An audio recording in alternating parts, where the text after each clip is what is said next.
झाले भक्तीचा जिव्हाळा झाले भक्तीचा जिव्हाळा भक्तीचा जिव्हाळा भक्तीचा जिव्हाळा झाले भक्तीचा जिव्हाळा झाले भक्तीचा जिव्हाळा भक्तीचा जिव्हाळा झाले भक्तीचा जिव्हाळा तोची देवाचा पुतळा तोची देवाचा पुतळा कणई माझे मना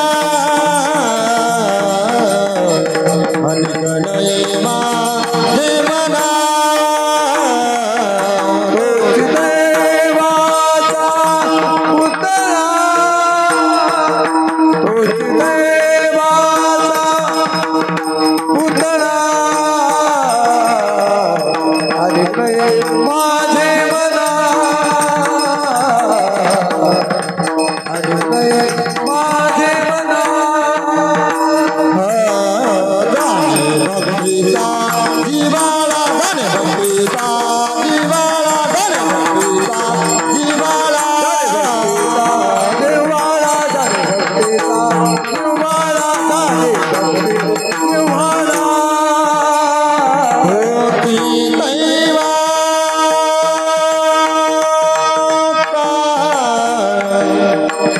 पुतळा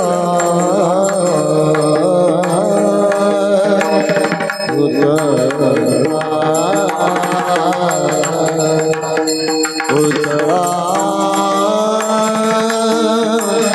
पुतळा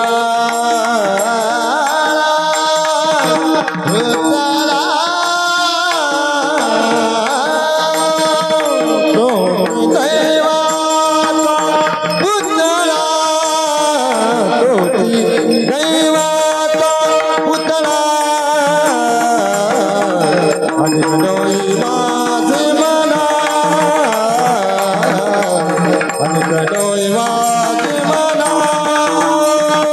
तोची देवाचा पुतळा तोची देवाचा पुतळा कणई माझे मना कणई माझे मना भूका पडला तो जहाना भूका पडली तो जहाना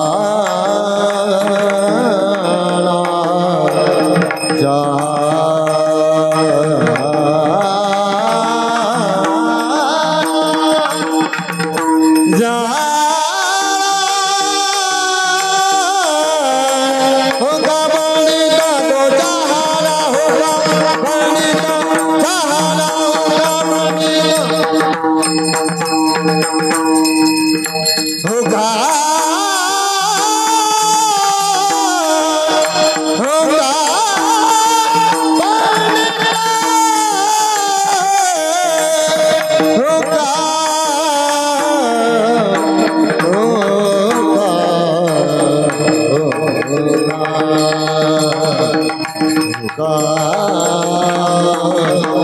होगा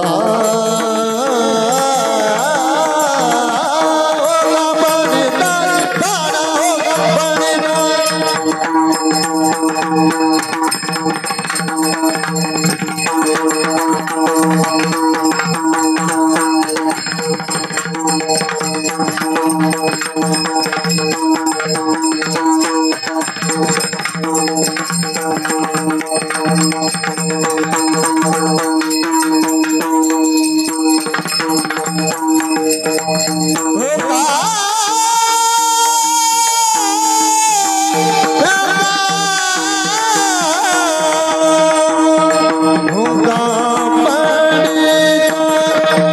चाहना होगा पंडित चाहना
जाणे भक्तीचा जिव्हाळा, जाणे भक्तीचा जिव्हाळा, तोची दैवाचा पुतळा आणि कनवी माझे मना, हो का पंडित शहाणा.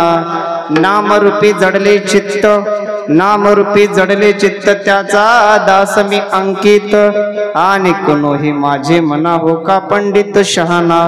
तुका म्हणे नवविध, तुका म्हणे नवविध, भक्ती जाणे तोची शुद्ध आणि कोणोही माझे मना, हो का पंडित शहाणा. विठ्ठल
समचरण सरोजम सांद्र नीलाभूधांब जगन निहित पाने मंडनम मंडनानम तरुण तुलसी माला कंदरम कंजनेत्रम सदय धवल हसम विठ्ठलम चिंतयामि महायोग पीठे तटे भीमारत्यम वरम पुंडरीकाय दातु मुनीन्द्र समागत्य तिष्ठन्त मानंद कंदम परब्रह्मलिंगम भजे पांडुरंगा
पांडुरंग करू प्रथम नमन दुसरे चरण संताचिया त्यांच्या कृपादानी कथेचा विस्तारू बाबाजी सद्गुरुदास तुका नागेंद्र हाराय त्रिलोचनाय भस्मांग रागाय महेश्वराय नित्याय शुद्धाय दिगंबराय तस्मै नकाराय नमः शिवाय कलावज्ञ जियोधरावतारम कलांकांग तेजोदिकामोदिक वज्रम खलानेशवदापनोदार दक्षम समाधिस्थ मूर्तिं भजे ज्ञानदेवम ओम नमो ज्ञानेश्वरा करुणाकरा दयाळा तुमचा अनुग्रह लादलो पावन झालो चराचरी मी कळा कुसरी काहीच नेने बोलतो वचनाती भाविका एका जनार्दनी तुमचा दास त्याची आस पुरवावी जयांचे केली स्मरण होय सकळ विद्येचे अधिकरण तेची वंदू श्री चरण श्री गुरूंचे ते नमस्कारुनी आता मस्तक हे पायावरी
मस्तक हे पायावरी या वारकरी संताच्या जाणे भक्तीचा जिव्हाळा तोची दैवाचा पुतळा आणि कनो हे माझे मना हो का पंडित शहाणा प्रस्तुत प्राप्त कीर्तन रूपी सेवेसाठी निवडलेला अभंग श्री संत जगद्वंदनीय देहूचे थोर साधू श्री संत तुकोबारा यांचा 4 चरणांचा अभंग।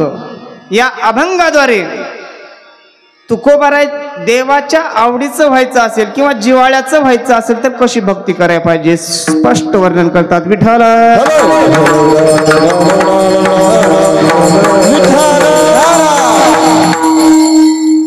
प्रस्तुत सेवेला सुरुवात करण्याच्या अगोदर थोडासा परिहार द्यायचा असतो, तो म्हणजे असा, चालत आलेला अखंड हरिनाम सप्ताह आणि या सप्त्यामधील 4थ्या दिवसाची सेवा ही माझ्या वाटेला आली आणि ज्यांच्यामुळं आली ते आमचे कोंडिमा मामा। त्यांची इच्छा होती मागच्या वर्षीच, पण कधीही आपल्या भाग्यामध्ये जो दिवस आहे तोच येत असतो आणि ज्या दिवशी आपल्या भाग्याचा दिवस उजळला त्या दिवशी बरोबर वेळ येणार आणि आपल्याला संधी भेटणार आणि आपल्याला त्या भाग्याची संधी भेटली की त्या संधीचं सोनं करणं आपलं कर्तव्य आहे। तद्वत तशा प्रकारे मामांच्या द्वारे आम्हाला ही भेटली सेवा, मामांचं धन्यवाद करतो। आणि तसेच सांगायचं म्हटलं तर आज खूप गुणीजन मंडळी भेटली महाराज। मला वाटलं नव्हतं छोटं गाव आहे कसं आहे की काय नाही की, पण खूप छान गोड नियोजन याच्यामध्ये आमचा जिव्हाळ्याचा संबंध असलेले आमच्या गोपाळ महाराज उपस्थित आहेत। कारण इकडलं वैभव आहेत महाराज ते, कारण नितांत लहानपणापासून देवाची आवड असलेले गोपाळ महाराज निष्ठावंत वारकरी म्हणायला हरकत नाही आणि त्यांच्या निष्ठेनं त्यांनी इथपर्यंत आले। अशीच ईश्वरचरणी प्रार्थना करतो इथून पुढे महाराष्ट्रात तुमचं असंच पुढं पाऊल चलावं। महाराज तुमचं पण धन्यवाद।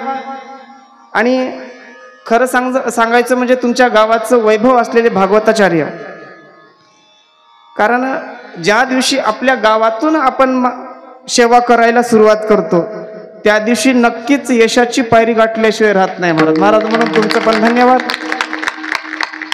आता गायनाचार्य हे जवळपासचे आमचे माऊली आहेत, खूप सुंदर गायन मला पहिल्यांदा वाटलं, पण अतिशय सुंदर. हे ऐकलं तरच म्हणलं वा वा वा छान आहेत, काय हरकत नाही. माऊला तुम्ही तुमची पण साथ या कीर्तनाला भेटली, तुमचं पण धन्यवाद असो. माऊली महाराज तुमचं पण असू द्या. आणि इतर आमच्या ज्या मामी आहेत, आता पोथीचे अर्थ वगैरे सगळं सांगतात, सगळं माहीत असेल कोणाला, पण मामीची निष्ठा खूप आहे भगवंतावर. कारण अडाणी असलेला माणूस एखादा देवाला प्राप्ती करू शकतो, हे प्रथम उदाहरण तुमच्या समोर. म्हणून मामी तुमचं पण धन्यवाद असो, किंवा आमचे लहान वारकरी जे आहेत त्यांचं पण धन्यवाद. आणि आमच्या पुढे जे ज्येष्ठ बसलेत ज्ञानी पुरुष, कितीही केलं तरी पुढच्यांचा जे आपल्यापेक्षा मोठे असतील तर त्यांचा आदर आपण राखला पाहिजे आणि त्यांच्या म्हणण्यानुसार चाललं पाहिजे. बाबा तुमच्या दोघांचं पण धन्यवाद, कारण तुमच्या पुढे बोलायची संधी मला भेटली. आणि सगळ्यात महत्वाचं, आम्ही सगळेजण ठीक आहे, पण प्रभाकर महाराज आहेत म्हणून मला माहित नव्हतं. आमचा योग पैठणमध्ये आलता, त्याच्यानंतर आता आला महाराज. आनंद वाटला तुमच्या पुढे कीर्तन करण्याची सेवा भेटली.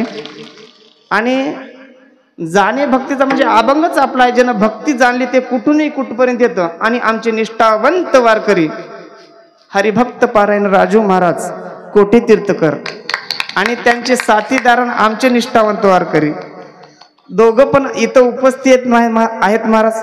कारण दोघांचं पण खूप खूप धन्यवाद, कारण तिथून इथपर्यंत येणं म्हणजे काहीतरी भक्ती असायला पाहिजे. म्हणून तुमच्या दोघांचं पण धन्यवाद. इतर कोणी सगळे जे आमचे मित्रमंडळी आहेत किंवा आमचे मामा आलेत त्यांचं पण धन्यवाद असू द्या. आणि सरासरी इथं माणसं कमी आहेत, पण कुठं कुठं पाकरासारखं बसलेत, सगळ्यांचं धन्यवाद. जरी लांब बसलात तरी हरकत नाही, तुमच्यापर्यंत आवाज जरी माझा गेला तरी ठीक आहे, कुठंही बसून ऐका. आपल्या कीर्तनामध्ये स्वतंत्र आहे महाराज, काही हरकत नाही, फक्त ऐकण्याचा प्रयत्न करा. यदा कदाचित चांगले शब्द आलेच तर तुमच्या कानावर पडतील, वाईट एखादे आले तर सोडून द्या, पण चांगलं जे आहे ते घेण्याचा प्रयत्न करा. सगळ्यांचा धन्यवाद करतो, सगळ्यांच्या चरणी दंडवत घालतो आणि मी माझ्या कीर्तनरूपी सेवेला सुरुवात करतो. विठ्ठला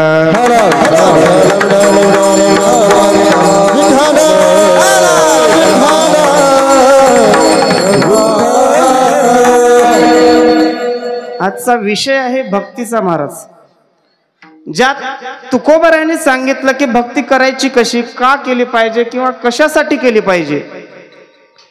जर तुकोबारायांचा विचार केला महाराज, ज्या तुकोबारायाला देवानी पूजलं, आदरे पूजिले कोणाला, तुकोबारायांना.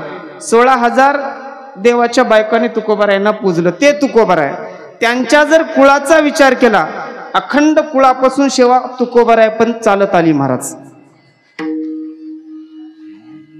आणि त्यांचा कुळाचा विचार करायला गेला तर विश्वंभर बाबा प्रथम आले महाराज. आणि विश्वंभर बाबाची निष्ठा खूप होती.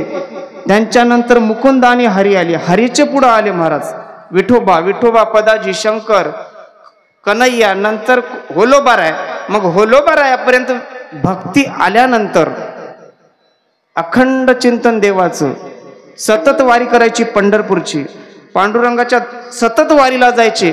तुकोबारायांचे वडील होलोबाराय आणि त्यांच्या आई साहेब कनकाई माता यांची सतत दिंडी चालायची, पण निष्ठा एवढी होती महाराज, पण पुत्र प्राप्ती नव्हती.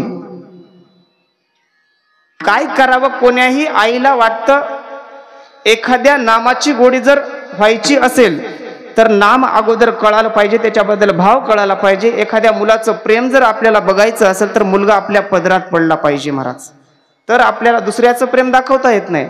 स्वतःचा ज्या दिवशी मुलगा येईल त्या दिवशी खरं प्रेम कळाल्याशिवाय राहत नाही महाराज. विठ्ठल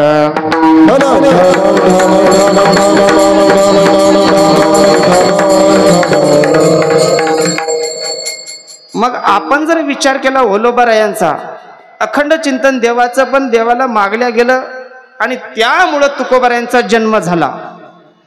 पण तुकोबारायचा जन्म झाल्यानंतर 3 भाऊ, एक कान्होबा, तुकोबाराय आणि सावजीराय, या तिघांचं होतं महाराज. पण तुकोबाराय परमार्थात होते, सावकारकी करायचे, महाजनकी करायचे. पण एकेकाळी 3 वर्ष दुष्काळ पडला. 3 वर्ष दुष्काळ पडल्यानंतर आपल्या इथं कोरोना किती 1 वर्ष का 2 वर्ष चालला, तरी लोकांची हाल उठली महाराज. या रोगराईमुळे, विषाणूमुळे तर मेलेच, पण अन्न करता करता काही जण तडपडायला लागले महाराज. पण त्या काळामध्ये 3 वर्ष दुष्काळ पडला. पण त्या दुष्काळामध्ये लोकांची आतोनात हाल होऊ लागली. कोणी मरण पावू लागलं, कोणाला पाणी भेटत नाही, अन्न भेटत नाही. या अशा गरजा त्यांना भेटतच नव्हत्या महाराज. पण त्यावेळेस एक एक माणसं मरायला लागले. कोणी दुःखी, सगळं दुःखी जनता झाली. पण त्या दिवशी तुकोबारायांना समजलं, हे जे दुःख आहे जनाचं, बुडते हे जन न दखवे डोळा, येतो कळवळा. म्हणजे हे जन बुडालय, म्हणजे दुःख व्हालंय कुठंतरी लोकांना. हे दुःख मला बघावंसं वाटत नाही, तुकोबाराच्या अंतकरणात वाटलं. त्या दिवशी तुकोबाराने विचार केला, आता गावाला राहायचं नाही. तिथून डोंगरावर निघून गेले, भंडारा डोंगरावर. जसं गेले तसं 15 दिवस अनुष्ठानाला बसले महाराज. तिथं सगळ्या प्राण्यांना वनायला विचारले, कुठं आहे देव सांगा. पण कुळापासून जी भक्ती देवाची आली त्याचा विश्वास ठेवून तुकोबारायानं चिंतन सुरू केलं. विठाल म्हणजे आपले आई वडील, आपले कुळ ज्यांनी देवाची भक्ती केली त्या तत्वाच्या आधारावर तुकोबारायाची भक्ती चालू झाली. अखंड देवाचं नामचिंतन 15 दिवसामध्ये साक्षात्कार झाला. कोणाचा? तुकोबारायांचा. त्यावेळेस त्यांना तिथं देव भेटला. भेटल्यानंतर गावाकडले कान्होबाराय आले, म्हणले तुकोबाराय चला, म्हणले दादा तुम्ही घरी चला, लेकरं हात रडतायत, बायको रडती तुमची, चला म्हणले घरी. पण त्या दिवशी तुकोबारायाने सांगलं, मला संसार नाही, मला काही नाही, मला फक्त आता देवाचं नाव मारच. विठाल मग त्या दिवशीपासून तुकोबारायाची भक्ती चालू महाराज. जर तुकोबारायाच्या भक्तीचं वर्णन करायला गेलं तर काय वानू आता न पुरेही आणि मस्तक चरणी. त्यांचा महिमा वर्णावा तो कितीही महिमा त्यांचा वर्णावा कमीच आहे. मग म्हणून तुकोबारायाचं वर्णन करायला आपली वाणी कमी पडते, असे तुकोबाराय होऊन गेले महाराज. ज्या दिवशी देवानं आणि नामदेवरायानं स्वप्नी येऊन तुकयाला उपदेश केला, करावे कवित्व, तुम्ही काय करा, अभंगाची रचना करा. तुकोबारायानं सांगितलं, तुकोबाराय तुम्ही आता हे बस करा, आपण अभंग गाताची रचना करा, अभंगाची सुरुवात करा. तुकोबारायाला दृष्टांत दिला झोपेमध्ये. दिल्यानंतर आनंद वाटला, अभंगाची रचना करायला सुरुवात केली महाराज. पण ज्या दिवशी गावातलं एखादं कार्य चांगलं माणसानं हातात घेतलं की त्याच्यामध्ये अडथळे आणणारे असतात. पण एक सांगून जातो, आयुष्यामध्ये कधी कोणा जर अडथळा आणला, या नारदीय स्वामीच्या गादीवर मी उभं टाकलो. जे नारदीय स्वामी होते त्यांच्या भक्तीमध्ये, नामचिंतनामध्ये स्वतःची आई विक्षेप म्हणजे खंडन पडू लागलं भक्तीमध्ये. आईमुळं खंडन जरी पडलं तरी आईला सापाने दंश केला आणि आई मृत्युमुखी पडली. मग कोण होते ते? नारद स्वामी होते. नारद स्वामी एवढे महान असताना स्वतःची आई फक्त परमार्थामध्ये अडथळा आणून आली म्हणून मेली. मग आपल्यासारख्या गावकऱ्याचं काय खरं आहे महाराज? मग परमार्थ करतय त्याला करू द्या आणि आपण त्याच्यामध्ये अडथळा आणण्याचं काम करू नका. विठाल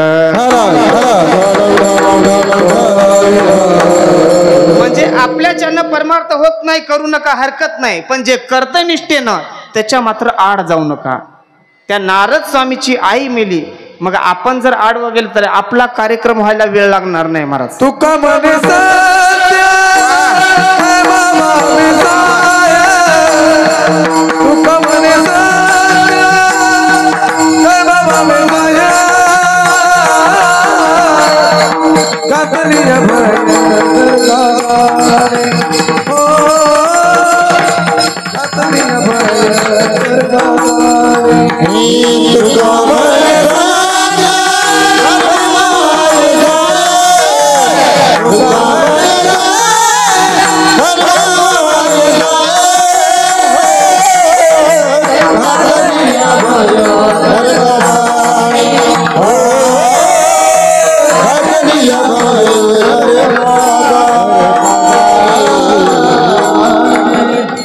लक्षात ठेवायचं, मध्ये आलं परमार्थामध्ये की त्याचा कार्यक्रम झाला म्हणून समजायचं.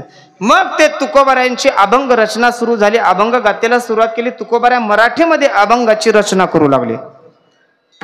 पण एखादं कार्य हातात घेतलं, त्यांच्यापेक्षा वर्चस्व असणारे पंडित, मग त्या पंडिताला शास्त्र वेदांतामध्ये पारंगत असणाऱ्या पंडिताला वाटलं जर तुकोबारायाने अभंगाची रचना सुरुवात केली मराठीत अभंग गाता आणली तर आपलं वर्चस्व कमी होईल. म्हणजे एखाद्या मोठ्या माणसाला वाटतं लहान माणसानं जर चांगलं कार्य केलं तर आपलं वर्चस्व कमी होईल असं पंडितांना वाटू लागलं. मग त्यावेळेस सगळ्या पंडितांची मीटिंग भरली. त्यामध्ये रामेश्वर भट्ट होते. सगळ्यांची मीटिंग भरली तुकोबारायला बोलवण्याचा आदेश केला. एवढी भक्ती होती तुकोबारायाची. त्या भक्तीच्या तत्वावर अभंगाची सुरुवात केली. पण अडथळा येणारे पंडित होते महाराज.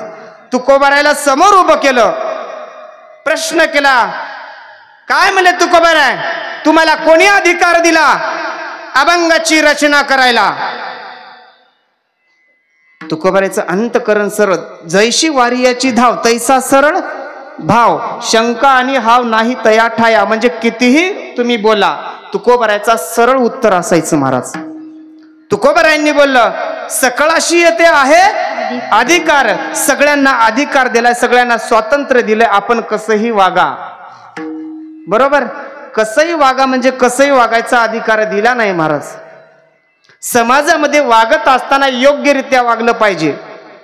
आपण धर्माच्या विरोधात जर जायला गेलो तर आपल्याला त्याचे भोग भोगावे लागतात. आपल्याला वाटतं सत्ता आहे, पैसा आहे, सगळ्या गोष्टी आहेत, मी कसाही वागलं तर काही होत नाही.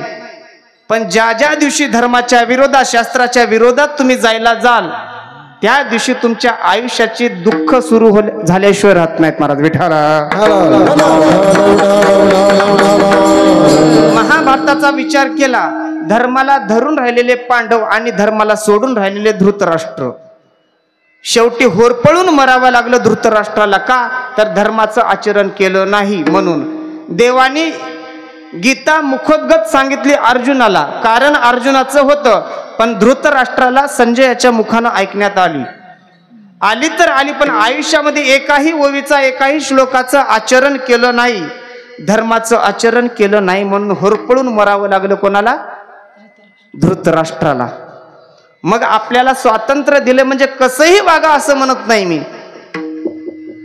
इंद्राशी न कोंडी, भोगाशी न सोडी. तुम्ही भोगालाही सोडू नका आणि इंद्राला पण आपल्या कोंडू नका. इंद्रियाला म्हणजे जे आपले इंद्रिय आहेत त्याला कोंडायचं नाही, भोग सोडायचे नाही, पण कुळधर्म ते आचरून, म्हणजे कुळाचा धर्माचा विचार करून आपण भोग भोगायचे.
धर्मामध्ये वागताना कोणत्या गोष्टीचा अभिमान करायचा नाही, म्हणून आपण धर्माचं आचरण करून वागलं पाहिजे महाराज.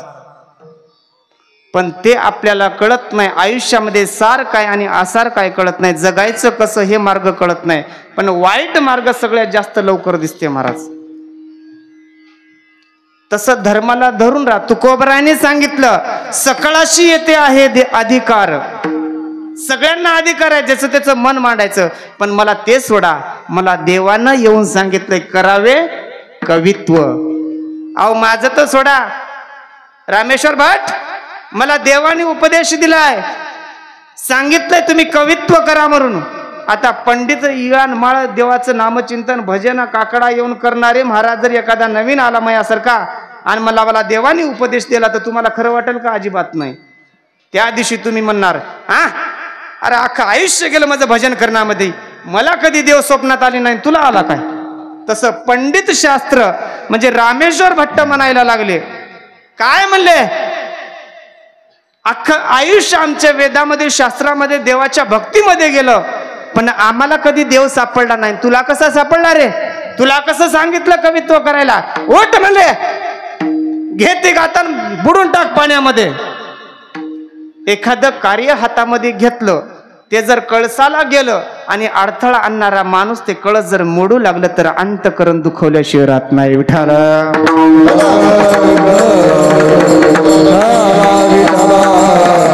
मग तुकोबरायला वाईट वाटलं. आपलं एवढं कर्तृत्व, आपली एवढी निष्ठा, निष्ठेनं भक्ती केली, देवानं सांगितलं एवढ्या कष्टानं उभारलेल्या गातेवर पाणी फिरणार आहे, अंतकरण दुखावलं, काय करावं सुचत नाही.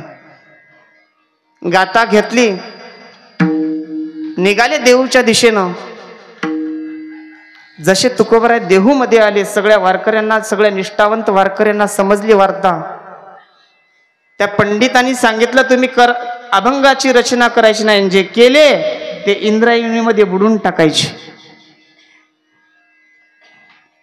किती वाईट वाटतं. चांगलं कार्य आपल्या हातामध्ये लागलं ते जर पाण्यात जाऊ लागलं तर अंतकरण दुखावतं. जशी गाता तुकोबरायने हातात घेतली, निघाले, इंद्रायणीच्या काटेला निघाले, दिशेनं निघाले, निष्ठावंत वारकरी सोबत निघाले, पण दुष्ट प्रवृत्तीचे लोक तुकोबरायकडे बघू लागले आणि हसू लागले. महाराज त्यावेळेस तुकोबरायला म्हणू लागले, तुकोबराय अय म्हणले, तुक्या तू लई देव देव करत होतास,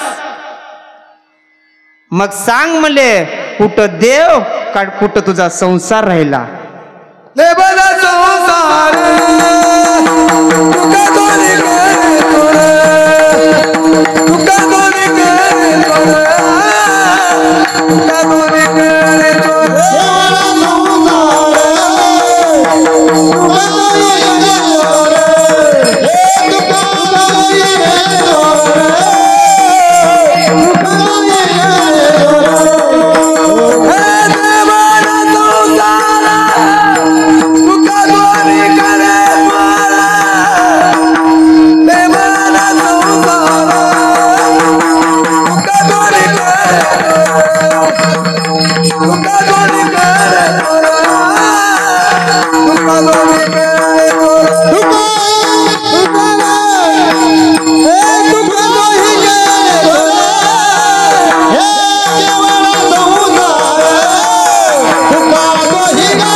लोक तुकोबराकडे बघू लागले आणि हसू लागले. शेवटाला तू देव बी गेला नाही आणि प्रपंचाला तू मातीत घातला.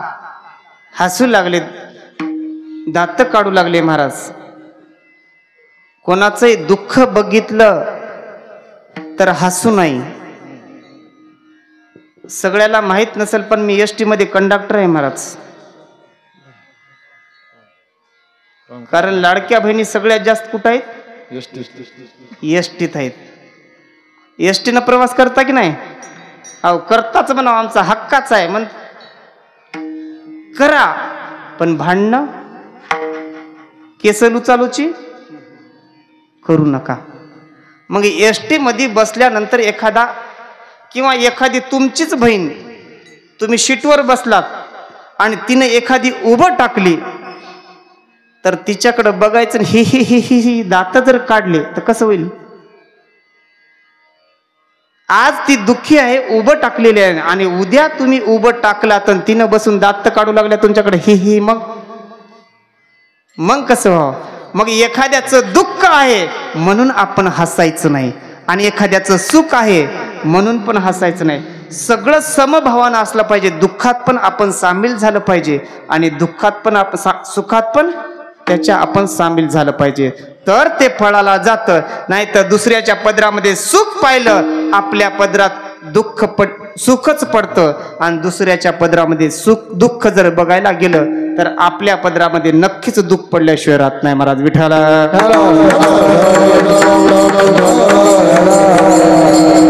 कळालं की नाही? कळालं नसेल, कारण मलाच कळालं नाही, तुम्हाला काय कळणार आहे का?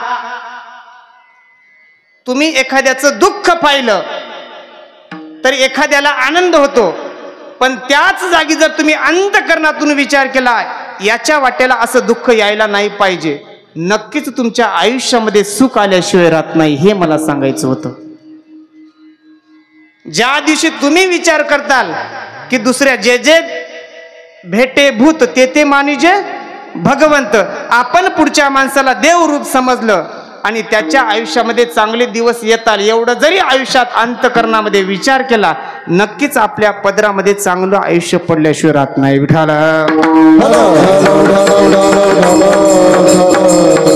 तुकोबारायचं दुःख पाहून दुसरे लोक हसू लागले, तुकोबारायला छळना करू लागले. पण तुकोबारायचा सरळ भाव होता, कोण काहीही म्हणून द्या, तुकोबारायने शब्दानं कधी दुखावलं नाही महाराज. अजिबात तुकोबाराय दुखावले नाही कोणाला. तुकोबारायांनी गाथा घेतली, निष्ठावंत वारकरी सोबत आहेत, इंद्रायणीच्या दिशेनं निघाले. जसे इंद्रायणीच्या जवळ जवळ जायला गेले, तुकोबारायच्या डोळ्यातून अश्रू यायला लागले महाराज. पण काय करावं, शास्त्र पंडितांच्या पुढे जाता येत नव्हतं, त्यांचा अधिकार मोठा होता. गाथा दगडाला गुंडाळली आणि इंद्रायणीमध्ये बुडून टाकली महाराज. अंतःकरण दुखावलं, घरी जायची ताकद नाही. आपला जवळचा माणूस गेला, जवळचा व्यक्ती गेला तर अंतःकरण दुखावतं. माणूस कुठं बसून राहतं, मसन वाट्यात राहतं का? अजिबात नाही महाराज. किती माणूस मेलं तर घरला पळून येतात, कोणी राहू द्या, मग ते मग सकाळी राखच सावडायला जातात. पण तुकोबाराय होते, साधी गाथा बुडवली, एवढी निष्ठा होती. तुकोबाराय घरी गेली नाही माघारी, तिथंच अनुष्ठानाला बसले. एवढा विश्वास देवावर, काही झालं तरी माझा देव मला, माझी इज्जत, माझी सगळी भक्ती राखल्याशिवाय राहणार नाही. विश्वास अंतःकरणातून भक्ती. एक दिवस गेला, तुकोबारायांनी जेवण सोडलं, पाणी सोडलं. सगळेजण विनंती करू लागले, तुकोबाराय असं नाही चालणार, जेवण करा, पाणी प्या. 2 दिवस गेले, 3 दिवस गेले, 4 दिवस गेले, 5 दिवस गेले. 13वा दिवस जसा उजळला महाराज, तशा दगडाला बांधलेल्या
जळी दगडासहित वया तारियेल्या जैशा, म्हणजे लाह्या जशा पाण्यावर तरंगतात तशी अभंग गाता दगडासहित वर आली.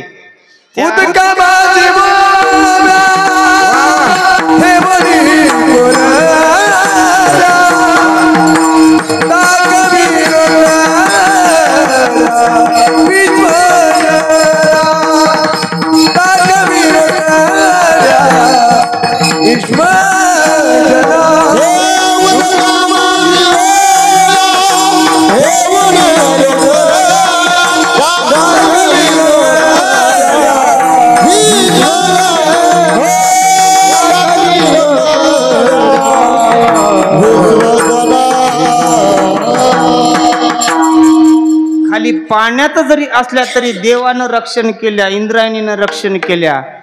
मग तेव्हा दगडासहित तारल्या गेल्या महाराज.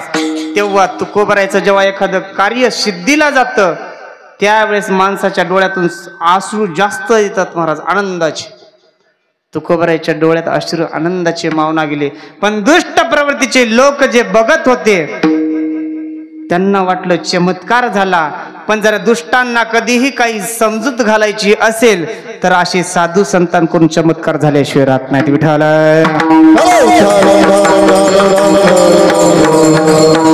त्यावेळेस रामेश्वर भट्टाला बातमी कळाली. काय म्हणले? त्या तुकोबाराने गाता बुडवली, पण 13 दिवसानंतर गाता जशाच तशी वरी आली. त्यावेळेस रामेश्वर भट्ट म्हणे रामेश्वर भट्ट तुझा, म्हणे रामेश्वर भट्ट तुझा, म्हणे रामेश्वर भट्ट तुझा, म्हणे रामेश्वर भट्ट तुझा,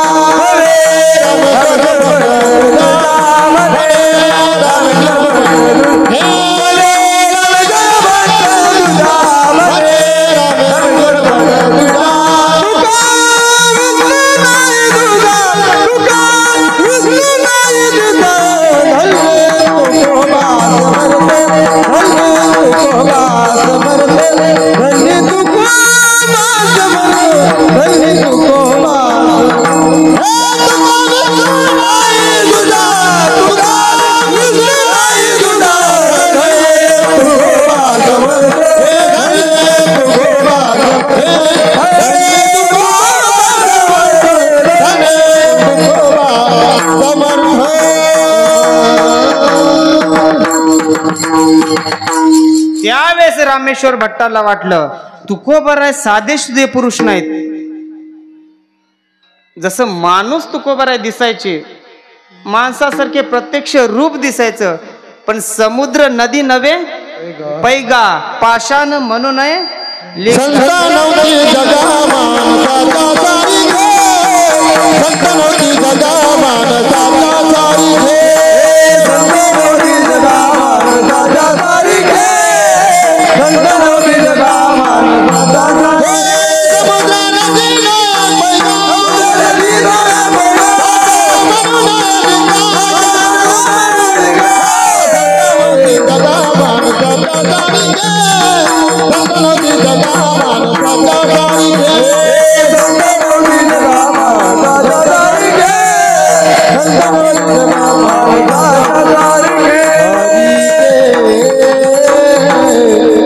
माणसं दिसायचे पण संत नव्हते, ते देवरूप होते महाराज. तो पाषाण माझी परिस रसामध्ये सिद्ध रस, म्हणजे ते दिसायला माणूस दिसायचे पण देवरूप होते महाराज. त्यावेळेस रामेश्वर भट्टाला समजलं हे साधे सुधे पुरुष नाहीत. म्हणून राघवे सागरात पाषाण तैशे तुकोबाचे अभंग रचले, तुकुत्या तुले देशी ब्रह्म तुकाशे आले, म्हणून रामेश्वरी चरणी मस्तक ठेवले. त्या दिवशी रामेश्वर भट्ट आले आणि तुकोबारायला चरणाशी लागले. त्या दिवशी तुकोबाराय म्हणतात हेची तोर भक्ती आवडते देवा, संकल्पावी माया, म्हणजे अशी भक्ती केली तर ती देवाला आवडते. म्हणून मागे पुढे उभा राहे सांभाळीत आलिया आघात निवारा. कितीही मोठं संकट येऊ द्या, ते देव तारल्याशिवाय राहत नाही. विठाला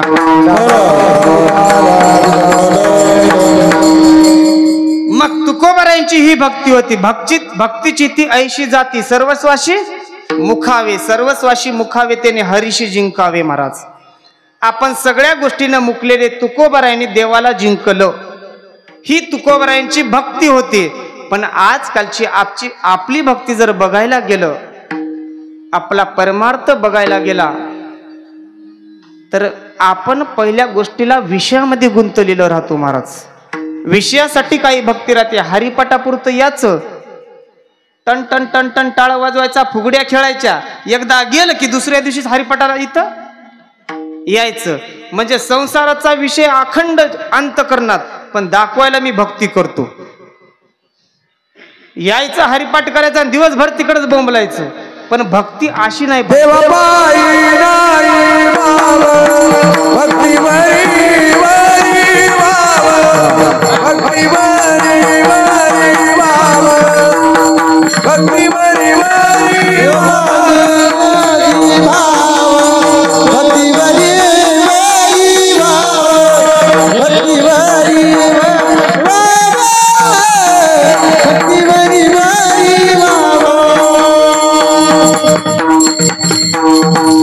देवापायी नाही भाव, म्हणजे देवाच्या सगळं विषयामध्ये. जर विषयामध्ये गुंतलात, विषयाचा पडी पाडू, गोड परमार्थ किंवा विषयाचे लोलिंगत किंवा विषयाचे सुख येते वाटे गोड पुढे अवघड आपल्याला वाटतं विषयामध्ये संसारामध्ये प्रपंचामध्ये गुंतून राहायचं. जन जरी देखे म्हणजे एखाद्या माणसाला जरी बघितलं पण अंतकरणात बी संसार राहते त्याच्या पुढे बी आपण संसाराचीच गाडी गातो महाराज. पण कितीही केलं रात्रंदिवस न पुरे कुटुंबी आपण प्रपंचामध्ये कितीही पैसा कमवा आपल्याला समाधान नाही महाराज.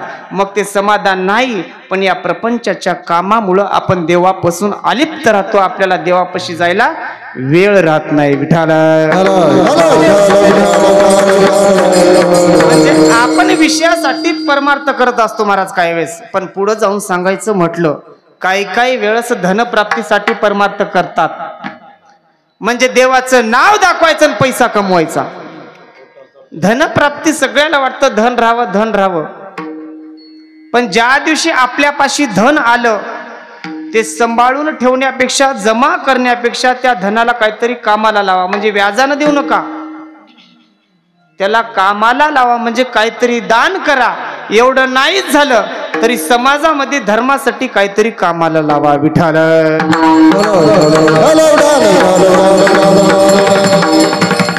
मग अशी काही अज्ञानाची भक्ती इच्छिली संपत्ती म्हणजे अज्ञानाची भक्ती अशी केली की मग आपल्याला वाटतं धनप्राप्ती व्हावी. कुठेही सप्ताह करायचा मोठमोठा सप्ताह करायचा वर्गणी करायची खर्चायची तेवढी नाही. एखादा मोठा आमदार आला आणि त्याला एखाद्या महाराजानं दिला जा बाबा तुला 2 लाख देतो सप्ताह कर. निष्ठावंत आमच्या राजू महाराजासारखे जर वारकरी असतील तर खिशातून 10,000 घालतील पण चांगला सप्ताह करतील. पण जे आपण धनासाठी जे लोभ आहेत ते महाराज घेणार म्हणतात जाऊ द्या कुठले मोठमोठे महाराज लाव आपणच कथा करावं आपणच काल्याचं कीर्तन करावं आपणच जागरणाचं कीर्तन करावं पूजेचं गावातलं उभं करूत आणि राहिलेले 2-4 महाराज घेऊ. मग असे केल्यावर त्या 2 लाखातले कमीत कमी 50,000 घालूत राहिलेले 1.5 लाख आपल्या खिशात घालूत. मग अशी जर अज्ञानाची भक्ती केली तर त्याचे भोग भोगल्याशिवाय राहत नाही. विठाला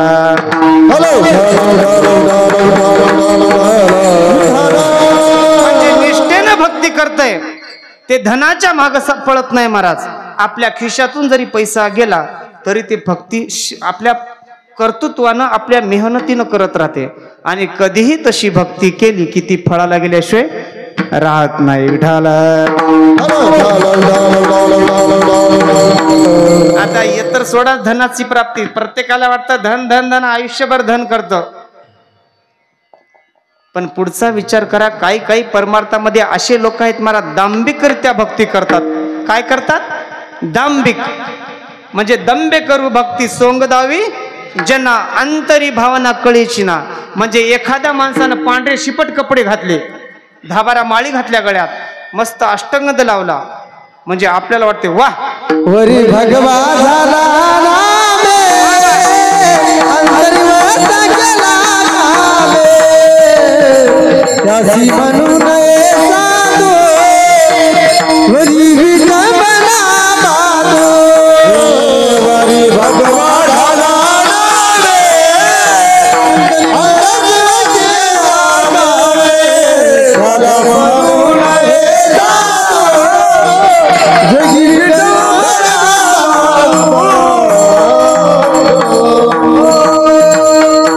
वरी भगवा जरी झाला तरी अंतकरण चांगलंच असतंय असं नाही महाराज. पण एखाद्या वेळेस चांगला माणूस दिसत नसला ऊस बाहेरी दिशे काळा अंतरी रसाचा म्हणजे रस अंतकरणातून ऊसात कसा असतंय गोड असतंय पण बाहेरून कसा दिसतंय काळा. तसा माणूस एखादा वरून सुंदर दिसत जरी नसेल कसे कपडे घालीत असतात तर अंतकरण त्याचं शुद्ध असल्याशिवाय राहत नाही. मग काही वेळेस गुळ माखून या ठेवीला दगड म्हणजे दगड घ्यायचा आणि त्याला गुळानं माखायचं आणि ठेवला की मग वरी दिशे भला लोकाचारी लोकाला वाटते वा गुळाची ढेप आहे. काय वाटतंय गुळाची ढेप आहे आपण फोडून खायचा प्रयत्न करतो पण ते प्रत्यक्षात गुळ आहे का अजिबात नाही. तसं काही माणसं वरून दाखवतात झकपक माळी घातलेल्या कपडे घातलेले किंवा समाजात वागताना भक्काशे कपडे घातलेले पण अंतकरण तसं राहत नाही दगडासारखं राहतं महाराज. मग तशी दांभिक भरती अंतरी विषयाचे लागले पैपिशे म्हणजे अंतरीमध्ये विषयाचे पिशे लागलेले हे लोक राहतात, दाखवतात वेगळं आणि अंतकरणातून वागतात वेगळं. विठाला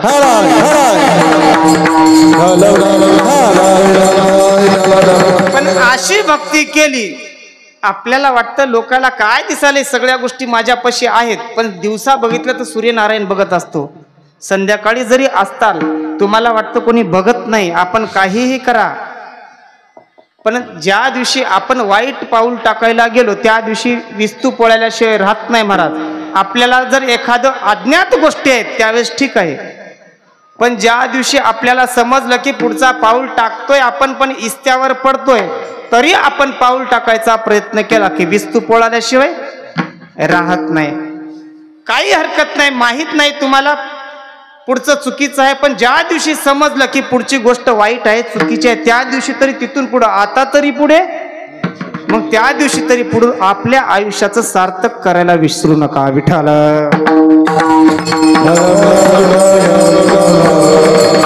म्हणजे दांभिक भक्ती अशी राहते की वरून दाखवायचं आयशिया दांभिका हरिसेवा, म्हणजे कैशी हरिसेवा. असा जर दांभिक असला तर त्याला हरिसेवा किंवा भक्ती घडत नाही महाराज. म्हणून ही दांभिक भक्ती विषयामध्ये किंवा धनासाठी भक्ती करण्यापेक्षा आपण पांडवासारखी भक्ती केली पाहिजे. विठ्ठला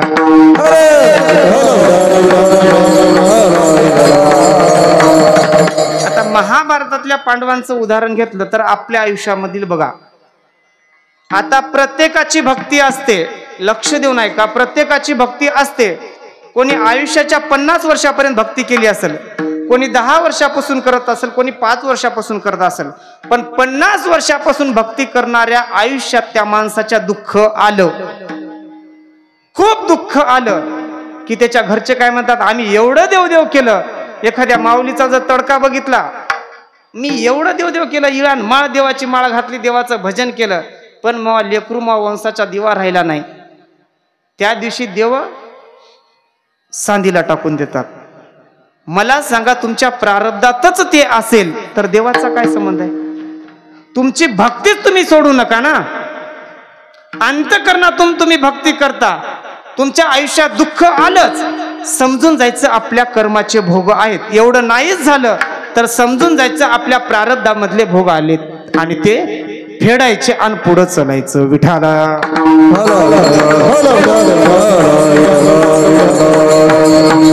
म्हणजे आपल्या प्रारब्धातले भोग असतील तर आपण सहन करायचे, पण आपली भक्ती सोडायची नाही. म्हणजे आयुष्यामध्ये सुख जरी आलं तरी भक्तीला धरून राहायचं आणि दुःख जरी आलं तरी भक्तीला सोडायचं नाही, की देवाला सोडायचं नाही, आपलं नामचिंतन सोडायचं नाही. विठाला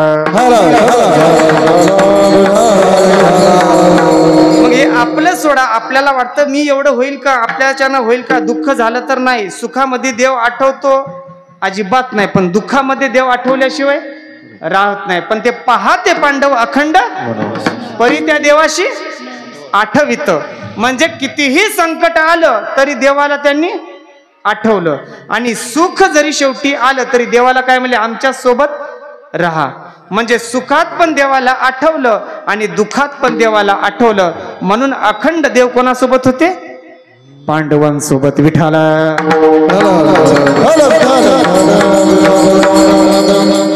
पांडवासोबत देव होते महाराज. हे तर सोडाच, सुखात तर आठवताल, दुःखात बी आठवताल, पण झोपेत अर्जुन भेटायला गेले देवाला.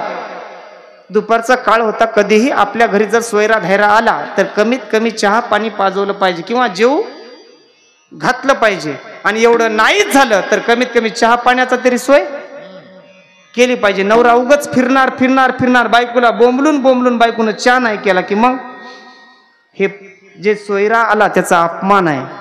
कोणताही सोयराला कमीत कमी चहा पाणी करा. एवढं नाहीच झालं तर हातावर साखर द्या, 1 ग्लास पाण्याचा द्या, पाणी द्या, तरी तुम्ही तृप्त होता, तुम्हाला ते फळाशी नेतं. तसं अर्जुन गेले देवाला, रुक्मिणी मातेनं जेवायला वाढवलं.